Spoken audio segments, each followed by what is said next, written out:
ಶ್ರೀಗುರುಭ್ಯೋ ನಮಃ. ನಾರಾಯಣಾಯ ಪರಿಪೂರ್ಣಗುಣಾರ್ಣವಾಯ ವಿಶ್ವೋದಯ ಸ್ಥಿತಿರಯೋನ್ಯತಿಪ್ರದಾಯ ಜ್ಞಾನಪ್ರದಾಯ ವಿಬುಧಾಸುರಸೌಖ್ಯದುಃಖ ಕಾರಣಾಯ ವಿತಥಾಯ ನಮೋ ನಮಸ್ತೆ. ನಾರಾಯಣಂ ಸುರಗುರುಂ ಜಗದೇಕನಾಥಂ ಭಕ್ತಪ್ರಿಯಂ ಸಕಲಲೋಕನಮಸ್ಕೃತಂ ಚ ತ್ರೈಗುಣ್ಯವರ್ಜಿತಮಜಂ ವಿಭುಮಾಧ್ಯಮೀಶಂ ವಂದೇ ಭವಘ್ನಮವರಾಸುರಸಿದ್ಧವಂದ್ಯಂ. ನಾರಾಯಣಂ ನಮಸ್ಕೃತ್ಯ ನರಂ ಚೈವ ನರೋತ್ತಮಂ ದೇವೀಂ ಸರಸ್ವತೀಂ ವ್ಯಾಸಂ ತತೋ ಜಯಮುದೀರಯೇ. ಕೃಷ್ಣಾಯ ವಾಸುದೇವಾಯ ಹರಯೇ ಪರಮಾತ್ಮನೇ ಪ್ರಣತಃ ಕ್ಲೇಶನಾಶಾಯ ಗೋವಿಂದಾಯ ನಮೋ ನಮಃ. ಶ್ರೀ ಗುರುಭ್ಯೋ ನಮಃ. ಶ್ರೀಮನ್ ಮಹಾಭಾರತ ತಾತ್ಪರ್ಯ ನಿರ್ಣಯ 22ನೇ ಅಧ್ಯಾಯದಲ್ಲಿ 31ನೇ ಶ್ಲೋಕ. ಯುಧಿಷ್ಠಿರೇ ಅತಿವೃದ್ಧಂ ತು ರಾಜಸೂಯಾದಿ ಸಂಭವಂ ಧರ್ಮಂ ಚ ಸಂಕ್ರಾಮಯಿತುಂ ಕೃಷ್ಣಾಯಾಮನುಜೇಷು ಚ. ಪರಮಾತ್ಮ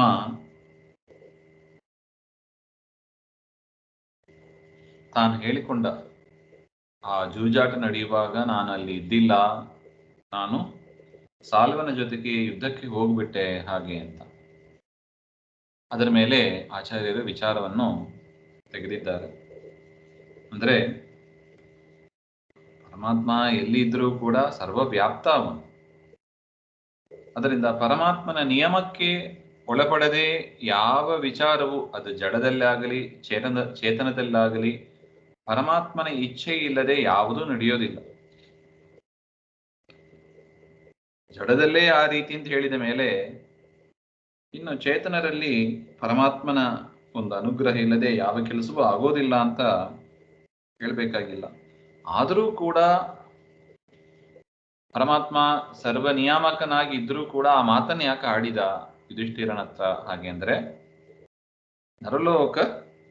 ನರಲೋಕಸ್ಯ ಕರೋತ್ಯನುಕೃತಿಂ. ಹಾಗೆ ಮನುಷ್ಯರು ಸಾಮಾನ್ಯವಾಗಿ ಹಾಗೆ ಮಾತನಾಡುತ್ತಾರೆ. ಅದನ್ನು ಅನುಸರಿಸಿ ಪರಮಾತ್ಮ ಮಾತನಾಡಿದ, ಲೋಕದೃಷ್ಟಿಯಿಂದ ಮಾತನಾಡಿದ. ಅದರಿಂದ ಏನಾಯಿತು ಹಾಗೆ ಅಂದ್ರೆ ದುಷ್ಟಾನಾಂ ದೋಷವೃದ್ಧ್ಯರ್ಥಂ. ಪರಮಾತ್ಮ ತಾನು ಅಲ್ಲಿ ತನ್ನ ಪ್ರೆಸೆನ್ಸ್ ಅನ್ನ ಇಟ್ಟಿಲ್ಲ. ಅದರಿಂದ ಏನಾಯಿತು, ಆ ದುರ್ಯೋಧನನ ಸ್ವಭಾವ ಪ್ರಕಟ ಆಗಿ, ಅವನ ದುಶ್ಚಟಗಳು ಎಲ್ಲವೂ ಪ್ರಕಟ ಆಗಿ ಅವನಿಗೆ ದೋಷ ಅಭಿವೃದ್ಧಿಯಾಯಿತು. ಇನ್ನು ಸಜ್ಜನರ, ಭೀಮಸೇನ ದೇವರ, ದ್ರೌಪದಿ ದೇವಿಯರ ಒಂದು ಸಹನೆ, ಶಕ್ತಿ ಇದ್ರೂ ಸಾಮರ್ಥ್ಯ ಇದ್ರೂ ಅವರು ಮಾಡಿದ ಮಹಾ ಸಹನೆ, ಅದರಿಂದ ಅವರಿಗೆ ಗುಣೋನ್ನತೆ, ಗುಣಾಭಿವೃದ್ಧಿಯಾಯಿತು. ಇದೆಲ್ಲ ಜಗತ್ತಿಗೆ ತೋರಿಸಿಕೊಡಬೇಕಾಗಿದೆ. ಅದರಿಂದ ಪರಮಾತ್ಮ ತಾನು ಅಲ್ಲಿ ಇದ್ದಿಲ್ಲ ಅಂತ ಒಂದು ಕಾರಣವನ್ನ ಹೇಳಿದರು. ಅಷ್ಟು ಮಾತ್ರ ಇಲ್ಲವಂತೆ, ಮತ್ತೊಂದು ವಿಚಾರವನ್ನು ಕೂಡ ಆಚಾರ್ಯರು ಹೇಳ್ತಾ ಇದ್ದಾರೆ. ಯುಧಿಷ್ಠಿರೇ ಅತಿವೃದ್ಧಂ ತು ರಾಜಸೂಯಾದಿ ಸಂಭವಂ ಧರ್ಮಂ. ರಾಜಸೂಯಾಗ ಮಾಡಿದ್ದರಿಂದ ಯುಧಿಷ್ಠಿರನಲ್ಲಿ ಯೋಗ್ಯತೆಯನ್ನು ಮೀರಿ ಪಾಪ ಬಂದೋಯ್ತು. ಒಂದು ಲೋಟದಲ್ಲಿ ಎಷ್ಟು ನೀರು ಹಾಕಬಹುದು? ಆ ಲೋಟ ಹಿಡಿಯುವಷ್ಟು ಹಾಕಬಹುದು. ಅದನ್ನು ಮೀರಿ ಹಾಕಿದ್ರೆ ನೀರು ಹೊರಗೆ ಚೆಲ್ಲೋಗ್ತದೆ. ಅದೇ ರೀತಿಯಾಗಿ ಜೀವರ ಯೋಗ್ಯತೆ ಅಂತ ಒಂದಿದೆ. ಆ ಯೋಗ್ಯತೆಯನ್ನು ಅನುಸರಿಸಿ ಕರ್ಮಗಳು ನಮ್ಮಲ್ಲಿ, ಪುಣ್ಯ ಪಾಪಗಳು ನಮ್ಮಲ್ಲಿ ನಿಲ್ಲುತ್ತದೆ. ಯೋಗ್ಯತೆಯನ್ನು ಮೀರಿ ಮಾಡಿದರೆ ಅದು ನಿಲ್ಲೋದಿಲ್ಲ. ಈಗ ಏನಾಗಿದೆ, ಆ ರಾಜಸೂಯಾಗ ಅದು ಯೋಗ್ಯರಾದವರು ಮಾಡಿದರೆ ಬ್ರಹ್ಮ ಪದವಿಯನ್ನು ಕೂಡ ತಂದುಕೊಡತಕ್ಕದ್ದು ಅಂತ ಹಿಂದೆ ವರ್ಣನೆ ಮಾಡಿದ್ರು. ಅಂತಹ ಒಂದು ಯಾಗವನ್ನ ಯುಧಿಷ್ಠಿರ ಮಾಡಿದ್ದಾನೆ. ಆದರೆ ಹೆಚ್ಚಿನ ಪುಣ್ಯ ಅವನಿಗೆ ಎಷ್ಟು ಸಿಗಬೇಕೋ ಅಷ್ಟೇ, ಇನ್ನು ಉಳಿದ ಪುಣ್ಯ ಇದೆ. ಅದನ್ನೇನ್ ಮಾಡಬೇಕು? ಈ ರೀತಿಯಾದ ಒಂದು ಕಾರ್ಯವನ್ನ, ಜೂಜಾಟ ಎನ್ನುವ ಅಧರ್ಮದ ಕಾರ್ಯವನ್ನ ಅವನಿಂದ ಮಾಡಿಸಿ, ಯುಧಿಷ್ಠಿರನಿಂದ ಮಾಡಿಸಿ, ಆ ಪುಣ್ಯ ಪಾಪ ಪಣಕ್ಕ ಇಟ್ರಲ್ಲ ಯುಧಿಷ್ಠಿರ, ಅನುಜರು, ದ್ರೌಪದಿ, ಅವರಿಗೆಲ್ಲ ಅದನ್ನ ಪರಮಾತ್ಮ ಟ್ರಾನ್ಸ್ಫರ್ ಮಾಡಬೇಕಾಗಿದೆ. ಅದಕ್ಕಾಗಿ ಪರಮಾತ್ಮ ತಾನು ಅಲ್ಲಿ ಇಲ್ಲದೆ ಈ ಒಂದು ಜೂಜಾಟವನ್ನು ಆಡಿಸಿ ಯುಧಿಷ್ಠಿರನಲ್ಲಿ ಇರತಕ್ಕ ಹೇರಳವಾದ ಯೋಗ್ಯತೆ ಮೀರಿ ಇರತಕ್ಕ ಒಂದು ಪುಣ್ಯವನ್ನ ಭೀಮ, ಅರ್ಜುನ, ನಕುಲ, ಸಹದೇವ, ದ್ರೌಪದಿಗೆ ಅದು ಬರುವಂತೆ ಪರಮಾತ್ಮ ಮಾಡಿದ. ಅದನ್ನು ಆಚಾರ್ಯರು ಹೇಳ್ತಾ ಇದ್ದಾರೆ. ಯುಧಿಷ್ಠಿರೇ ಅತಿವೃದ್ಧಂ ತು ರಾಜಸೂಯಾದಿ ಸಂಭವಂ ಧರ್ಮಂ ಚ ಸಂಕ್ರಾಮಯಿತುಂ ಕೃಷ್ಣಾಯಾಮ್ ಅನುಜೇಷು ಚ. ಕೃಷ್ಣಾಯಾಮ್ ಅಂದ್ರೆ ದ್ರೌಪದ್ಯಾಂ, ದ್ರೌಪದಿ ದೇವಿಗೆ ಆ ಪುಣ್ಯವನ್ನು ಕಳಿಸಬೇಕು. ಭಾರತೀ ದೇವಿಯರು ಅವರಿಗೆಲ್ಲ ಯೋಗ್ಯತೆ ಮೀರಿ ಮಾಡೋದೆಂಬ ಅದು ಇಲ್ಲವೇ ಇಲ್ಲ. ಅವರಿಗೆ ಕೊಡಬೇಕಾಗಿದೆ. ಅನುಜೇಶು ಚ, ಭೀಮ, ಅರ್ಜುನ, ನಕುಲ, ಸಹದೇವ ಅವರೆಲ್ಲರಿಗೂ ಕೂಡ ಪರಮಾತ್ಮ ಅದನ್ನ ಹಚ್ಚಿದ ಹಾಗೆ ಅಂತ ಹೇಳ್ತಾ ಇದ್ದಾರೆ.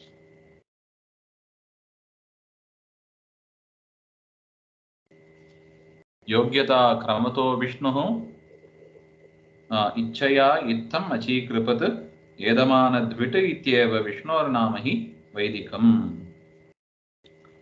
ಪರಮಾತ್ಮ ಏನೇ ಆದರೂ ಕೂಡ ಯೋಗ್ಯತೆ ಮೀರಿ ಇರಬಾರ್ದು. ಯೋಗ್ಯತೆ ಎಷ್ಟು ಉಂಟೋ ಅಷ್ಟೇ.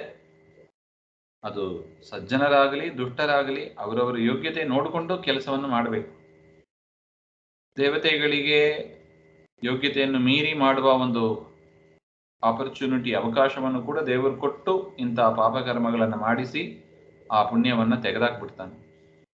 ಇದರಿಂದ ನಮಗೆ ಒಂದು ಪ್ರಶ್ನೆ ಬರ್ಬೋದು, ನಾವು ಯಾಕೆ ಹೆಚ್ಚು ಪುಣ್ಯಕರ್ಮ ಮಾಡಬೇಕು, ಮಾಡಿ ಅದನ್ನ ಪಾಪಕರ್ಮ ಮಾಡಿ ಪುನಃ ಅದನ್ನ ಟ್ರಾನ್ಸ್ಫರ್ ಮಾಡ್ಕೋಬೇಕು, ಅದೆಲ್ಲ ಬೇಡವೇ ಬೇಡ, ಚೂರೇ ಚೂರು ಮಾಡಿದರೆ ಸಾಕು ಹಾಗೆ ಅಂತ ನಾವು ತಿಳಿಯಬಾರದು. ಮನುಷ್ಯರಲ್ಲಿ ಯೋಗ್ಯತೆಯನ್ನು ಮೀರಿ ಮಾಡೋದೆಂಬ ಒಂದು ಕಾನ್ಸೆಪ್ಟೇ ಇಲ್ಲವಂತೆ. ಅದೆಲ್ಲ ದೇವತೆಗಳು ಋಷಿಗಳು ಅಷ್ಟೇ ಸೀಮಿತವಾದದ್ದು ಅಂತ ಗುರುಗಳು ಹೇಳ್ತಾ ಇದ್ರು. ಅದರಿಂದ ನಾವು ನಮ್ಮ ಯೋಗ್ಯತೆ ನಮಗೆ ಗೊತ್ತೂ ಇಲ್ಲ. ಫಸ್ಟ್ ನಮಗೆ ಎಷ್ಟು ಯೋಗ್ಯತೆ ಇದೆ ಅದು ನಮಗೆ ಗೊತ್ತಿಲ್ಲ. ಅದರಿಂದ ನಾವು ಇದನ್ನ ನಮಗೆ ಅಪ್ಲೈ ಮಾಡ್ಕೋಬಾರ್ದು. ನಮ್ಮಿಂದ ಎಷ್ಟು ಸಾಧ್ಯವಾಗುತ್ತೋ ಅಷ್ಟು ಸತ್ಕರ್ಮಗಳನ್ನು ನಾವು ಮಾಡ್ತಾನೆ ಇರಬೇಕು. ಯಥಾಮತಿ ಯಥಾಶಕ್ತಿ ಅದರಲ್ಲೇ ಆಸಕ್ತರಾಗಿ ಇರಬೇಕು. ಆದರೆ ಪರಮಾತ್ಮ ಯೋಗ್ಯತೆಯನ್ನು ಮೀರಿ ಯಾರು ಮಾಡ್ತಾರೋ ಅದನ್ನ ತೆಗೆದಾಕ್ಬಿಡ್ತಾನೆ. ಅನೇಕ ದೃಷ್ಟಾಂತವನ್ನು ನೋಡಬಹುದು. ಯುಧಿಷ್ಠಿರನದ್ದು ಒಂದು ದೃಷ್ಟಾಂತ ಅಂತ ಆದರೆ ಲಕ್ಷ್ಮಣನಲ್ಲೂ ಹಾಗೆ ಇತ್ತು. ರಾಮಾಯಣ ಕಾಲದಲ್ಲಿ ಲಕ್ಷ್ಮಣ 14 ವರ್ಷ ಸೇವೆ ಮಾಡಿ ಹೆಚ್ಚು ಪುಣ್ಯವನ್ನ ಗಳಿಸಿಕೊಂಡ. ಪರಮಾತ್ಮ ಬಲರಾಮನಾಗಿ ಮುಂದಿನ ಜನ್ಮದಲ್ಲಿ ಬಲರಾಮನಾಗಿ ಹುಟ್ಟಿಸಿ ಕೃಷ್ಣ ಅವನ ಕಾಲನ್ನು ಹೊತ್ತುವ ನೆಪದಲ್ಲಿ ಅವನು ಹೆಚ್ಚು ಪುಣ್ಯವನ್ನು ಕೂಡ ತೆಗೆದಾಕಿದ ಹಾಗೆ ಅಂತ ವಿಚಾರ ಬರುತ್ತದೆ. ಈ ರೀತಿಯಾಗಿ ಅನೇಕ ಕಡೆಯಲ್ಲಿ ನಾವು ನೋಡ್ತೀವಿ. ಮಾಂಡವ್ಯ ಋಷಿಗಳು ಹಾಗೆ ಅವರು ಹೆಚ್ಚು ಪುಣ್ಯವನ್ನ ಮಾಡಿದರು. ಅದರಿಂದ ಆ ಧರ್ಮರಾಜ ಅಂದರೆ ಯಮಧರ್ಮರಾಜ ಅವರಿಂದ ಶಾಪವನ್ನು ಸ್ವೀಕಾರ ಮಾಡಿ ಆ ಹೆಚ್ಚು ಪುಣ್ಯವನ್ನು ತೆಗೆದುಕೊಂಡ್ರು ಅಂತ. ಗೌತಮ ಋಷಿಗಳಲ್ಲೂ ಹಾಗೆ ಇತ್ತು ಅಂತ. ಈ ರೀತಿಯಾಗಿ ಅನೇಕ ವಿಚಾರಗಳು ಬರುತ್ತವೆ. ಪರಮಾತ್ಮ ಯೋಗ್ಯತೆಯನ್ನು ಮೀರಿ ಮಾಡೋದಿಲ್ಲ. ಯೋಗ್ಯತೆ ಎಷ್ಟೇ ಇತ್ತು ಅಷ್ಟೇ. ಅದರಿಂದ ದೇವರಿಗೆ ಒಂದು ವಿಷ್ಣೋಹೋ ನಾಮ ಹಿ ವೈದಿಕಂ, ವೇದಗಳು ಒಂದು ಬಿರುದನ್ನ ದೇವರಿಗೆ ಕೊಟ್ಟಿದಂತೆ. ಏಧಮಾನ ದ್ವಿಟ್ ಹಾಗೆ. ಏಧಮಾನ ಅಂದ್ರೆ ಬೆಳೆಯೋದು ಅಂತ ಅರ್ಥ, ಡೆವಲಪ್ಮೆಂಟ್ ಅಂತ ಅರ್ಥ. ದ್ವಿಟ್ ಹಾಗೆ ಅಂದ್ರೆ ಶತ್ರು. ಅಂದ್ರೆ ಯಾರು ಮೇಲ್ನೋಟಕ್ಕೆ ಅರ್ಥ ಏನ್ ಬರ್ತದೆ, ಯಾರು ಬೆಳೆದಿರ್ತಾರೋ ದೇವರು ಅವರನ್ನ ಬೆಳೆಯದೆ ಕಾಲಿಂದ ತುಳಿತಾನೆ ಹಾಗೆಂಬ ಅರ್ಥದಲ್ಲಿ ಬರುತ್ತದೆ.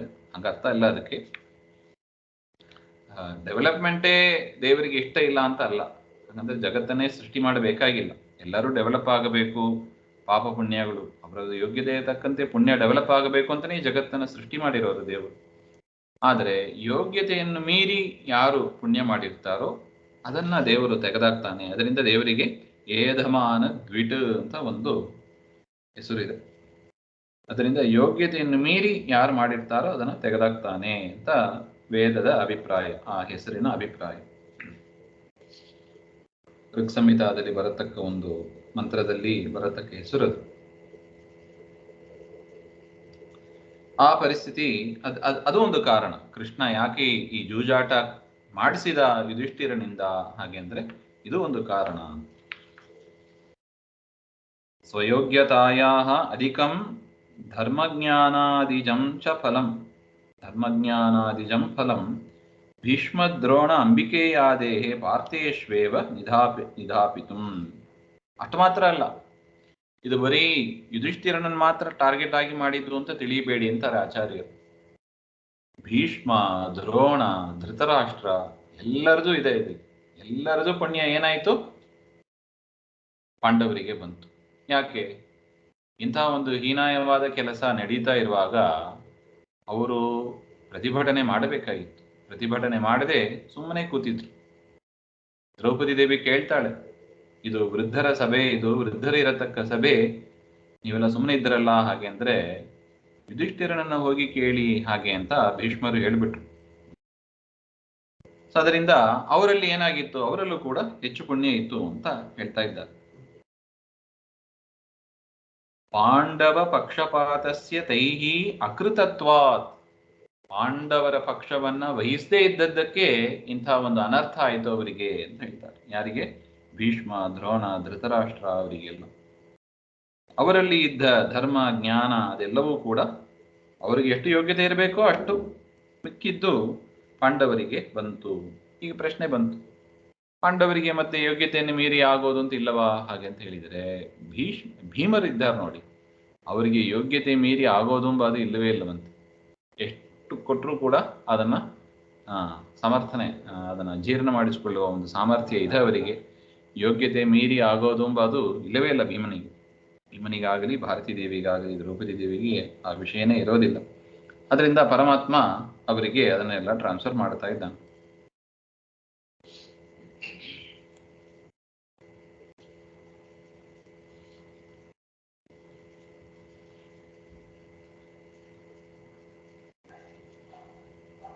ನೋಡಿ ಹಾಗೆ ಬರೀತಾರೆ, ಭೀಷ್ಮಾದೇಹೇ ಸ್ವಯೋಗ್ಯತಾಯ ಅಧಿಕಂ ಧರ್ಮಜ್ಞಾನಾಧಿಕಂ. ಭೀಷ್ಮಾದಿಗಳಲ್ಲಿ ಇರತಕ್ಕ ಯೋಗ್ಯತೆಯನ್ನು ಮೀರಿ ಮಾಡಿದ ಧರ್ಮ ಜ್ಞಾನ.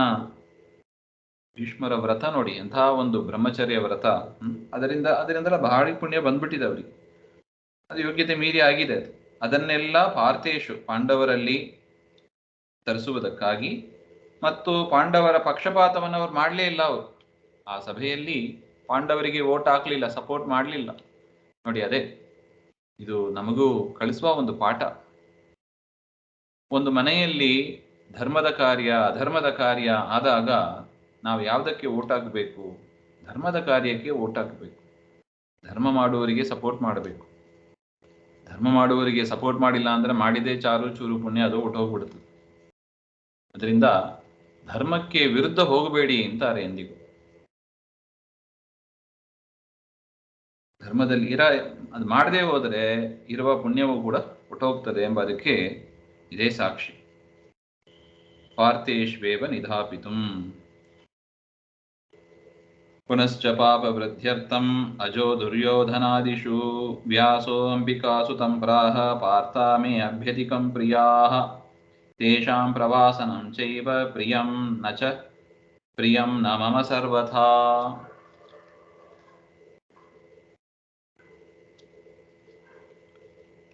ಇಷ್ಟು ಆ ವಿಚಾರವನ್ನು ಹೇಳಿ ಮತ್ತೆ ವೇದವ್ಯಾಸರು ಒಂದು ಮಾತನ್ನು ಆಡಿದರಂತೆ. ಹಿಂದೆ ಬಂದಿದ್ರು, ಪಾಂಡವರ ಜೊತೆಗೆ ಯುದ್ಧಕ್ಕೆ ಹೋಗೋದು ಬೇಡ ಅಂತ ಹೇಳು ಹಾಗೆ ಅಂತ ಧೃತರಾಷ್ಟ್ರನಿಗೆ ಹೇಳೋದಕ್ಕೆ ಬಂದಿದ್ರು. ಆಗ ಒಂದು ಮಾತನ್ನು ಆಡಿದರಂತೆ ವೇದವ್ಯಾಸರು. ಪುನಶ್ಚ ಪಾಪವೃದ್ಧ್ಯರ್ಥ. ಆ ಮಾತುಗಳನ್ನ ಯಾಕೆ ಆಡಿದರು ಹಾಗೆ ಅಂದ್ರೆ ಇಷ್ಟೇ ಕಾರಣ, ದುರ್ಯೋಧನಾದಿಗಳಲ್ಲಿ ಪಾಪ ಅಭಿವೃದ್ಧಿ ಆಗಬೇಕು, ಅವರ ಪಾಪದ ಕೊಡ ತುಂಬಬೇಕು. ಏನ್ ಹೇಳಿದರು? ಪಾರ್ಥಾಹ ಮೇ ಅಭ್ಯಧಿಕಂ ಪ್ರಿಯಾಹ. ಪಾಂಡವರು ಅಂದ್ರೆ ನನಗೆ ಭಾರಿ ಇಷ್ಟ. ಕೃಷ್ಣನು ಹೇಳ್ತಾನೆ, ವೇದವ್ಯಾಸರು ಹೇಳ್ತಾರೆ, ಭಗವದ್ಗೀತೆಯಲ್ಲಿ ಕೃಷ್ಣನು ಹೇಳಿದ್ದಾನೆ, ಮಮ ಪ್ರಾಣಾಹಿ ಪಾಂಡವಾಹ. ಮಹಾಭಾರತದಲ್ಲಿ ಬರುವ ವಾಕ್ಯ. ಗೀತೆಯಲ್ಲಿ ವಿಭೂತಿ ಸಂಧಿಯಲ್ಲಿ ಹೇಳ್ತಾನೆ, ಪಾಂಡವರಲ್ಲಿ ನನ್ನ ವಿಶೇಷ ಸನ್ನಿಧಾನ ಇದೆ ಹಾಗೆ. ಈ ರೀತಿಯಾಗಿ ವೇದವ್ಯಾಸರು ಹೇಳ್ತಾರೆ, ಪಾರ್ಥಾಹ ಮೇ ಅಭ್ಯಧಿಕಂ ಪ್ರಿಯ ತೇಷಾಂ ಪ್ರವಾಸನಂ ಚೈವ ಪ್ರಿಯಂ ನ ಮಮ ಸರ್ವಥಾ. ಅವರು ಈ ರೀತಿಯಾಗಿ ಪ್ರವಾಸ ಮಾಡಿಕೊಂಡಿರೋದು ಅಂದ್ರೆ ತಮ್ಮ ರಾಜ್ಯವನ್ನು, ತಮ್ಮ ದೇಶವನ್ನು ಬಿಟ್ಟು ಈ ಬೇರೆ ದೇಶಾಂತರ ಅಥವಾ ವನದಲ್ಲಿ ಇರೋದು, ಅದು ನನಗೆ ಸರ್ವಥಾ ಪ್ರಿಯ ಆಗೋದಿಲ್ಲ, ಅದು ನನಗೆ ಇಷ್ಟನೇ ಆಗೋದಿಲ್ಲ ಹಾಗೆ. ಸೊ ಅದರಿಂದ ಈ ಮಾತನ್ನು ಹೇಳಿದಾಗಲೂ ಕೂಡ ದುರ್ಯೋಧನ